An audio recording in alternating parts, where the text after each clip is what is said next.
Conduction of heart. अभी तक जो हमने बात की थी, डायग्राम जो देखा था हमने हार्ट का, वो हमें ये डायग्राम डिस्कस किया था बच्चों।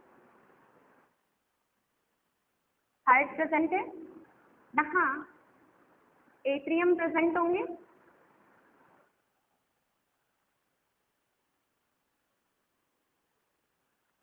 वेंट्रिकल्स हो गए,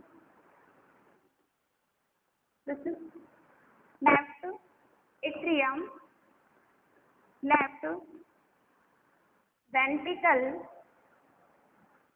राइट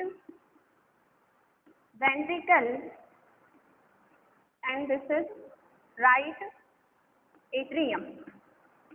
ठीक है, ये जो साइड प्रेजेंट होगी इसमें सेल्स प्रेजेंट होगी।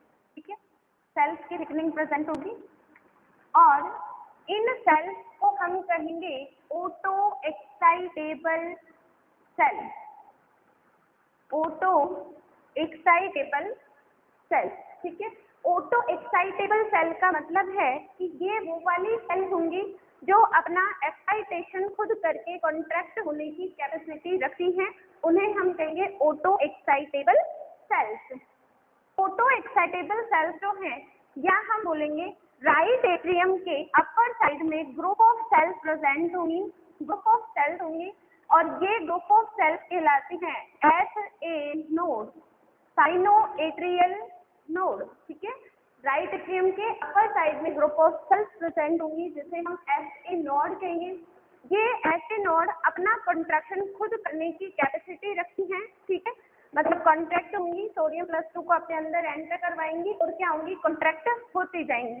ठीक है, जब ये यहाँ वाली सेल क्या होंगी, कॉन्ट्रैक्ट होंगी, ये सेल क्या करेगी, इस वाली सेल को कॉन्ट्रैक्ट करेगी, ये सेल इसे कॉन्ट्रैक्ट करेगी, देन फिर इसे कॉन्ट्रैक्ट करेगी। इस तरह से कॉन्ट्रैक्शन होगा, सभी सेल्स में कॉन्ट्रैक्शन प्रेजेंट होगा। ठीक है, और ये कॉन्ट्रैक्शन सेल्फ होगा। ठीक है, हमेशा एक बात ध्यान रखना कि अगर वैसे तो हम जो भी प्रोसेसिंग करते हैं उसके लिए ब्रेन रिस्पॉन्सिबल होता है, बट यहाँ पर ब्रेन का कोई इन्वॉल्वमेंट नहीं होगा। ठीक है, ये ऑटो या सेल्फ प्रोसेसिंग यहाँ पर चलेंगी। तो ये जो सेल्स हैं ये आपस में इस तरह से कनेक्ट रहती है, इसी कारण से ये क्या होंगी, एक दूसरे को कॉन्ट्रैक्ट करती हुई आगे की तरफ चलेंगी। ठीक है, और ये जिस स्ट्रक्चर से जुड़ी रहती हैं उसे हम कहते हैं गैप जंक्शन, गैप जंक्शन।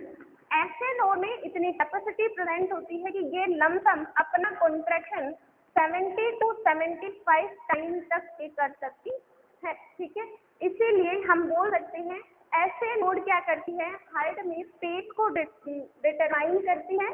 ठीक है, पेस का डिटर्मिनेशन करती है, इसीलिए ऐसे node is also called pacemaker, pacemaker. ठीक है, अब देखना यहाँ से सेल कॉन्ट्रैक्शन होना स्टार्ट हुई। ठीक है, अब ये सेल्स क्या करेंगे, फर्दर मूवमेंट करेंगे आगे की तरफ। यहाँ यानी कि जो वेंट्रिकल्स होंगे, वेंट्रिकल्स के अपर साइड में भी ग्रुप ऑफ सेल्स प्रेजेंट होती हैं, और इन ग्रुप ऑफ सेल्स को हम कहते हैं AV node, atrio ventricular node. ठीक है, मान लो सबसे पहले कॉन्ट्रैक्शन यहाँ हुआ और एट्रियम ने क्या किया, कॉन्ट्रैक्ट किया। ठीक है, एट्रियम कॉन्ट्रैक्ट हुई, एट्रियम कॉन्ट्रैक्ट होने के बाद में क्या होगा, पता है ब्लड कहाँ जाएगा, वेंट्रिकल में। फिर वेंट्रिकल कॉन्ट्रैक्ट होंगे और ब्लड कहाँ जाएगा, आउटर जो बॉडी ऑर्गन्स हैं उनमें जाएगा।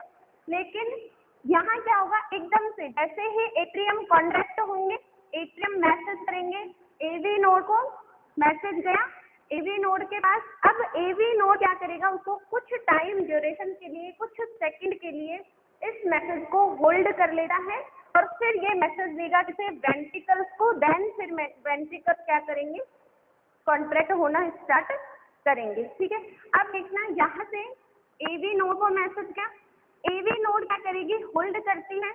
ठीक है, होल्ड करेगी मैसेज को, और फिर आगे यहाँ हमने डिस्कस किया था एक बंडल प्रेजेंट होता है, और इस बंडल को हम कहते हैं bundle of his, bundle of his. ठीक है, यहाँ से मैसेज जाएगा बंडल ऑफ हिस के पास, बंडल ऑफ हिस फर्दर आगे की तरफ मैसेज को ट्रांसफर करेगा, और यहाँ इस तरह से ब्रांच निकली रहती हैं जिन्हें कहते हैं बंडल ब्रांच, बंडल ब्रांच। ठीक है। और बंडल ब्रांच से कुछ फाइबर्स निकलेंगे, इन्हें हम कहेंगे पुरकिंजे फाइबर्स, पुरकिंजे फाइबर, ठीक है। तो यहाँ से मैसेज होता हुआ bundle of His, then bundle branch, then Purkinje fibre तक जाएगा और वेंट्रिकल फिर क्या करेंगे, कॉन्ट्रैक्ट करेंगे। जैसे ही वेंट्रिकल कॉन्ट्रैक्ट करेंगे, जो ब्लड का फ्लो है वो क्या होगा, फर्दर आगे की तरफ मूव कर दिया जाएगा, ठीक है। ये होता है बच्चों कंडक्टिंग सिस्टम ऑफ हार्ट, ठीक है। एक बात और ध्यान रखनी है आपको, ठीक है। यहाँ पर जो आउटर साइड की जो कवरिंग होगी हार्ट में, ठीक है, यहाँ एक लेयर प्रेजेंट होती है जिसे फाइब्रस पेरिकार्डियम कहते हैं, फाइब्रस इस तरह से, और ये लेयर अंदर की तरफ वेंट्रिकल्स में क्या होती है, धसी रहती है। इसे हम कहते हैं फाइब्रस, फाइब्रस पेरिकार्डियम, ठीक है। ये फाइब्रस पेरिकार्डियम जो है ये कहाँ प्रेजेंट होगी, एट्रियम और वेंट्रिकल के जो मेन एरिया है यहाँ तक अंदर की तरफ पाई जाती है। इसीलिए कभी भी मैसेज एट्रियम से डायरेक्ट वेंट्रिकल में नहीं जाएगा, ये जो वॉल्स हैं या लेयर्स है उसकी प्रेजेंस के कारण। मैसेज कैसे जाएगा, ऐसे नोड, ऐसे नोड से एरी नोड, देन एवी नोड क्या करेगी, इसको स्लो डाउन करेगी कुछ सेकंड के लिए, लमसम 0.1 सेकेंड के लिए ये इस मैसेज को क्या करती है, होल्ड डाउन कर लेती है, ठीक है। उसके बाद ये बन जाएगी bundle of His, then bundle of branch and then Purkinje fibre, और फिर वेंट्रिकल क्या होंगे, कॉन्ट्रैक्ट होंगे। समझ में आई बात, ठीक है। ये है आपका कंडक्टिंग सिस्टम ऑफ हार्ट।